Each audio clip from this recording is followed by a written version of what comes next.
Part one जो अभी थोड़ी देर पहले आप लोगों ने 17 क्वेश्चन देखा था, उसी श्रृंखला को मैं आगे बढ़ा रहा हूँ पार्ट टू के रूप। हवा में परागन को क्या कहते हैं? हवा में परागन को हम लोग वायु परागन के नाम से जानते हैं। कीट के द्वारा जो परागन होता है उसको हम कीट परागन कहते हैं। तो ऐसे बिंदु को याद रखेंगे। पौधे के हवा के द्वारा परागन को वायु परागन कहते हैं। पौधे में प्रजनन अंगों में सबसे प्रमुख, प्रत्येक पुष्प के 4 भाग होते हैं, कैलिक्स, कॉलरा, एंड्रोसियम और गैनेसियम। ध्यान रखेंगे कि पुष्प में जो पुमंग है और जायंग है, एंड्रोसियम गैनेसियम, ये प्रजनन क्रिया में भाग लेते हैं और इसे आवश्यक अंग या जननांग के नाम से भी जानते हैं। इस तरह से इन चीज़ों को आप ध्यान में करके रखिए।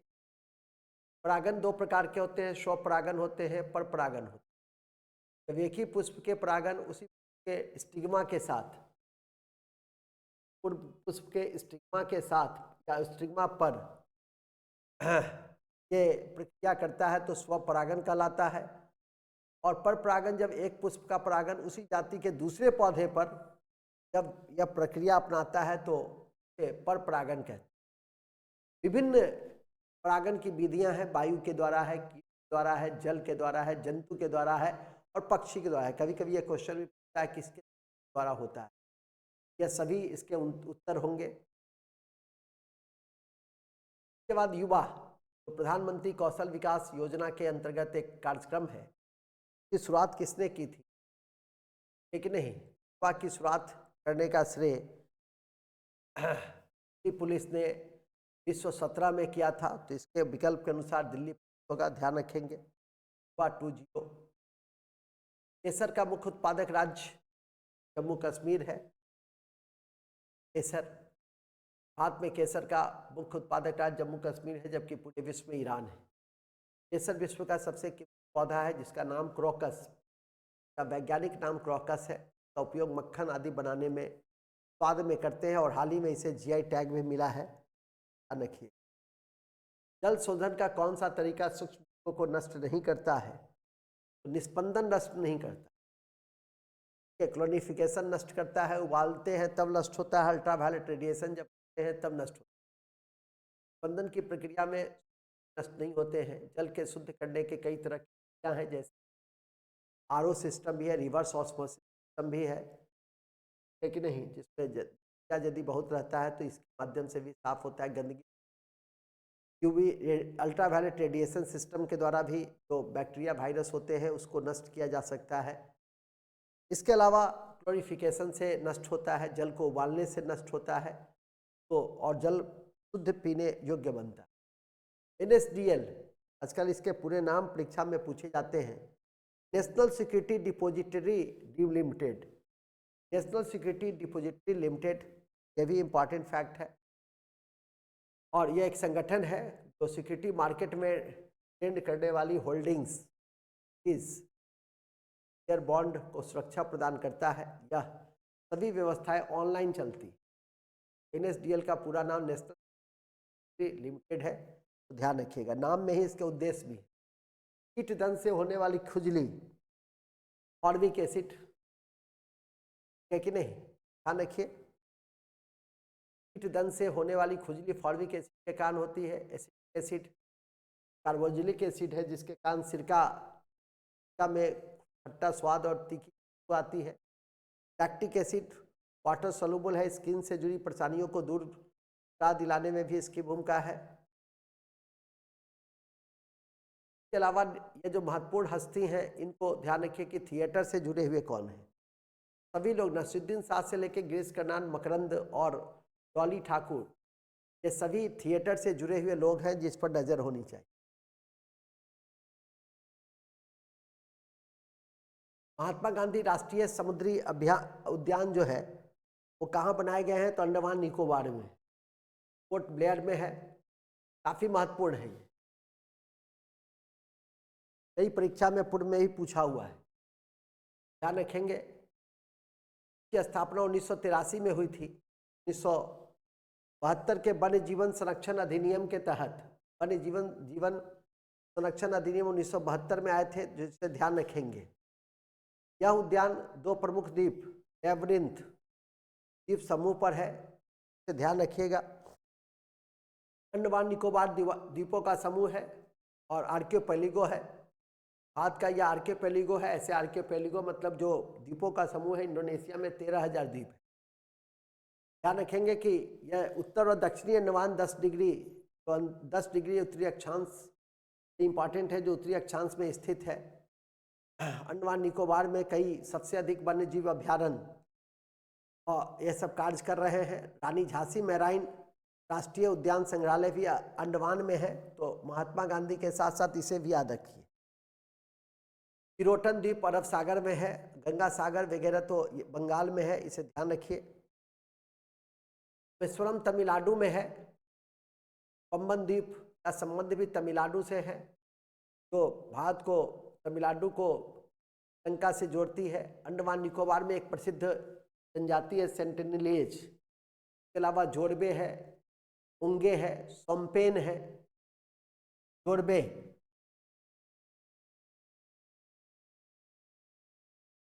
जोड़बे, ओंगे, सेंटिनलीज, ये काफी महत्वपूर्ण। कुछ नहीं, ऐसे कुछ का सर्जन किस नियम से संबंधित है? ये द्रव्यमान ऊर्जा संरक्षण से संबंधित है। आइंस्टीन ने बताया द्रव्यमान ऊर्जा दो अलग अलग स्वरूप नहीं, यह एक दूसरे में परिवर्तित हो सकता है। यह भी काफी इंपॉर्टेंट लॉ है। और ऊर्जा का जो कंजर्वेशन का सिद्धांत है कि ऊर्जा न तो उत्पन्न होता है न नष्ट किया जा सकता, एक दूसरे में परिवर्तित हो सकती है, इसे ध्यान रखें। भूमध्य रेखा निम्नलिखित में से किस देश से होकर नहीं गुजरती है? इस विकल्प के अनुसार मैक्सिको होगा। सामने आपके कर्क रेखा से गुजरने वाले देश और भूमध्य रेखा से गुजरने वाले देश यही है, और उसी रूप में आप उसे याद रखने का प्रयास करें। तो उत्तरी अमेरिका में है, जो भूमध्य रेखा से नहीं गुजरती है। भूमध्य रेखा 0 डिग्री अक्षांश को कहते हैं। ये जो 0 डिग्री अक्षांश है, ये तो हम लोग भूमध्य रेखा के नाम से जानते हैं। और ध्यान रखिए 23 मार्च 23 सितंबर को सूर्य की किरणें भूमध्य रेखा पे चमकती, ये तारीख भी इंपॉर्टेंट है। और भूमध्य रेखा या विषुवत रेखा से गुजरने वाले देश है Ecuador, Colombia, Brazil, Gabon, Congo, गणतांत्रिक गणराज्य, इसके अलावा Uganda, Kenya, Somalia, Maldives, Indonesia और किरीबती। तो इसे हर संभव स्थिति में याद रखने का प्रयास करिए। ऐसे इन बिंदुओं को हमने आपके समक्ष रखा है, तो विषुवत रेखा से गुजरती। कर्क रेखा से गुजरने वाला इस तरह से आप याद कर लेंगे। कर्क रेखा से और ट्रॉपिक ऑफ कैंसर के साथ, कर्क रेखा के साथ ट्रॉपिक ऑफ कैप्रिकॉर्न। मकर रेखा, कर्क रेखा, मकर रेखा और कर्क रेखा। हालांकि ऊपर में कर्क रेखा के विषय में दिया ही गया है कि नहीं, लेकिन आप लोग अपने स्तर से भी इसे ध्यान रखेंगे। कर्क रेखा से जुड़ा हुआ तो मैंने ऊपर में दे ही दिया है, लेकिन इसे कॉपी में नोट कर लेंगे और याद करेंगे कि मोबाइल की चीज़ कई बार मोबाइल में ही रह जाती है। भूमध्य रेखा 3 महाद्वीपों से होकर गुजरती है, और एशिया महाद्वीप से जो देश गुजरता है वो मालदीव, इंडोनेशिया और किरीबती। अफ्रीका महाद्वीप में सोमालिया, केन्या और साओ टोम है, कांगो है, गैबोन, युगांडा है। और दक्षिण अमेरिका में ब्राजील, कोलंबिया, इक्वाडोर है। तब उत्तर अमेरिका से होकर भूमध्य रेखा नहीं गुजरती है, जिसे ध्यान रखना है। और 23.5 डिग्री उत्तरी अक्षांश को हम कर्क रेखा के नाम से जानते हैं। तो विभिन्न देशों से, वो भी उत्तर अमेरिका, अफ्रीका, एशिया से होकर गुजरती है। एशिया में सबसे ज़्यादा देशों से ताइवान, चीन, म्यांमार, बांग्लादेश, भारत, ओमान, संयुक्त अरब अमीरात और सऊदी अरब। अफ्रीका महादेश में मिस्र, लीबिया, नाइजर, अल्जीरिया, माली, सहारा और मॉरिटेनिया। उत्तरी अमेरिका के देशों में हवाई द्वीप है, मैक्सिको, ये ध्यान रखेंगे। दक्षिण अक्षांश 23 डिग्री को मकर रेखा के नाम से जानते हैं, और मकर रेखा विश्व के निम्नलिखित देशों से होकर गुजरती है। अर्जेंटीना से लेकर अर्जेंटीना, पराग्वे, ब्राजील, बोत्सवाना, दक्षिण अफ्रीका, मोजाम्बिक, मेडागास्कर, टोंगा, ये सब ऑस्ट्रेलिया, तो ये सब मकर रेखा से गुजरने वाले देश हैं। किसी भी स्थिति में नहीं भूलेंगे, कर्क रेखा पर सूर्य 21 जून को और मकर रेखा पर 22 दिसंबर को लंबत चमकता है। ऐसे तथ्यों पर विशेष नजर रखेंगे। विश्व के इतिहास में पहली बार परमाणु आपदा 6 अगस्त और 9 अगस्त 6 अगस्त 1945 को हिरोशिमा नागासाकी पे आई थी। 6 अगस्त और 9 अगस्त को किसी भूलेंगे है जापान के हिरोशिमा पर पहले यूरेनियम 235 परमाणु बम बनाने में प्लूटोनियम 239 का इस्तेमाल किया जाता है। प्रथम परमाणु बम हीमर ने 1945 में बनाया था और इस प्रोजेक्ट का नाम था मैनहट्टन प्रोजेक्ट भी काफी महत्वपूर्ण है। मैनहट्टन हाइड्रोजन बम का निर्माण हाइड्रोजन के समस्थानिकों से होता है। भारत में पहला परमाणु का परीक्षण 18 मई 1974 को पोखरण में किया गया था। का कोड था स्माइलिंग बुद्धा, याद रखिएगा। दूसरा परमाणु परीक्षण 11 और 13 मई 1998 को किया गया था। का कोड था शक्ति 98। यूरेनियम से लेकर ट्राइटियम ड्यूटेरियम तक के उपयोग किए गए थे। भारत में परमाणु ऊर्जा कार्यक्रम के जनक डॉक्टर होमी जहांगीर भाभा को माना जाता है और पहला परमाणु ऊर्जा संयंत्र तारापुर में स्थापित किया गया अमेरिका की सहायता से। भारत का पहला परमाणु अनुसंधान रिएक्टर अप्सरा 1956 में स्थापित किया गया। सूर्य पर ऊर्जा का निर्माण नाभिकीय संलयन के विक्रिया से होता है। ये ऐसे तथ्य हैं कि गागर में सागर है। सभी तथ्य काफी महत्वपूर्ण है आपकी परीक्षा के लिए, इसे ध्यान रखिए। हस्तांतरण मूल्य का संबंध किससे है? तो हस्तांतरण मूल्य का संबंध कर और लेखांकन से होता है। यहाँ ध्यान कर सकते हैं। एक प्रकार का कीमत मूल्य है, जमियों के लेन देन के कीमतों से संबंधित होता है। भारत के किस राज्य में सर्वाधिक सिंचाई ट्यूबवेल काम कर रही है? तो उत्तर प्रदेश में। हर संभव स्थिति में याद रखना है। भारत में मुख्य सिंचाई के कई साधन हैं। नहर है, कुआं है, नलकूप है और तालाब है। सिंचाई सबसे महत्वपूर्ण साधनों में से है। सिंचाई के लिए सबसे महत्वपूर्ण नहर है, 40% से अधिक भाग में है। और आसाम, पंजाब, हरियाणा, केरल, मध्य प्रदेश में सिंचाई से ही हम नहर से ही सिंचाई करते हैं। तालाब से दक्षिण भारत में सिंचाई होती है और नहर के द्वारा सबसे अधिक सिंचाई उत्तर प्रदेश में है क्षेत्रफल के दृष्टि से। तालाब में तमिलनाडु है। नलकूप से सबसे अधिक सिंचाई हम करते हैं। यदि नलकूप को मिला दे तो हालांकि इसमें प्रमुख राज्यों में उत्तर प्रदेश, गुजरात और राजस्थान है।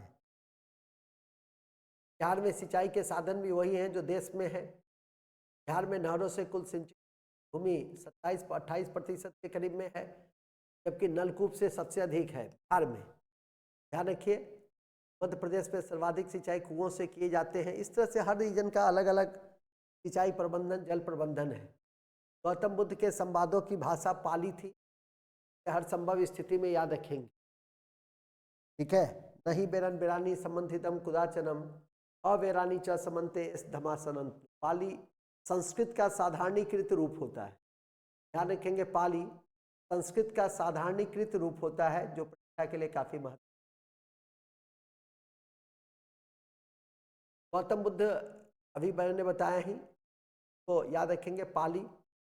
बौद्ध साहित्य को त्रिपिटक रूप में हम लोग जानते हैं।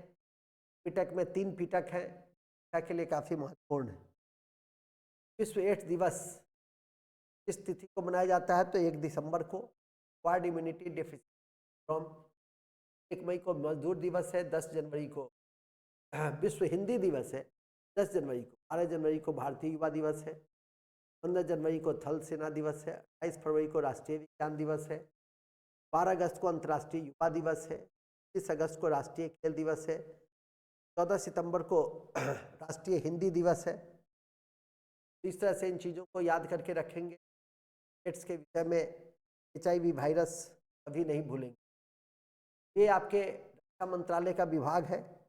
कौन कौन से विभाग हैं? तो इसमें से एक विभाग रक्षा वित्त विभाग नहीं आता है और सभी विभाग रक्षा मंत्रालय के तहत ही आते हैं। वित्त विकास संबंध वित्तीय से है। रक्षा भी तो नहीं है और सभी रक्षा विभाग से ही। इन शब्दों के साथ वर्तमान में हमारे रक्षा मंत्री राजनाथ सिंह हैं। इन शब्दों के साथ हम आज कक्षा की समाप्ति की मैं घोषणा करता हूं और चलते चलते में मैं कुछ तथ्य आपको मौखिक रूप से बताना चाहूँगा कि बिहार में प्रसिद्ध सूर्य मंदिर औरंगाबाद में है। कुम्हरार मौर्य काल के विशाल राजमहल के दृष्टि से उसके अवशेष जो मिले 80 स्तंभ और पत्थर के खंभों पर जो स्तंभ प्राप्त हुए पटना में, और सबसे बड़ी बात है ये राजमहल लकड़ी का बना हुआ। ये हर संभव स्थिति में याद रखेंगे। मौर्यकालीन स्तंभ लेखों में लौरिया नंदनगढ़, लौरिया अरेराज पश्चिम चंपारण, रामपुरवा पूर्वी चंपारण और बसार वैशाली काफ़ी महत्वपूर्ण है। लौरियानंद याद रहे कि लौरियानंदनगढ़ के स्तंभ पर ही सिंह की आकृति हमें प्राप्त हुई, बसार में भी है और रामपुरवा में नटुआ बैल की आकृति कीर्ण है। ये जितने स्तंभ बने ये चुनार के पत्थर से बने, बलुआ पत्थर से बने, इसे ध्यान रखेंगे। मौर्यकालीन गुफा का जहाँ तक प्रश्न है तो बराबर की गुफा जो गया में है, जिसे अशोक और दशरथ ने आजीविका संप्रदाय के लिए बनाया था, उसे किसी भी स्थिति में भूलने का प्रयास नहीं करेंगे। ये सब भरवली तथ्य है, मौखिक रूप से सुन के रखिए। शेर शाह का मकबरा सासाराम में भारतीय अफगान शैली का तालाब के बीच सबसे महत्वपूर्ण। पटना में दीदारगंज मौर्य काल के लोक कला को दर्शाता है। गुप्त कला के दृष्टि से भागलपुर के सुल्तानगंज में जो तांबे की 70 फीट ऊंची मूर्ति है, जो अभी वर्तमान में इंग्लैंड के बर्मिंघम संग्रहालय में सुरक्षित है, उसे याद रखने का प्रयास करेंगे। पाल काल तांबा और कांसा के लिए जाना जाता है। उसमें दो बड़े कलाकार थे कांस्य कला के, भीमन और बिटफाल। उसे उन्हें हर संभव स्थिति में याद करके रखेंगे। इन्हीं शब्दों के साथ ये इस कक्षा को एक दो बार और सुन लेंगे, जिससे कि आपको याद रखने में कोई दिक्कत नहीं हो। और मैं समझता हूँ कि आज से भी मैंने 100 के करीब में तथ्य की व्याख्या की है।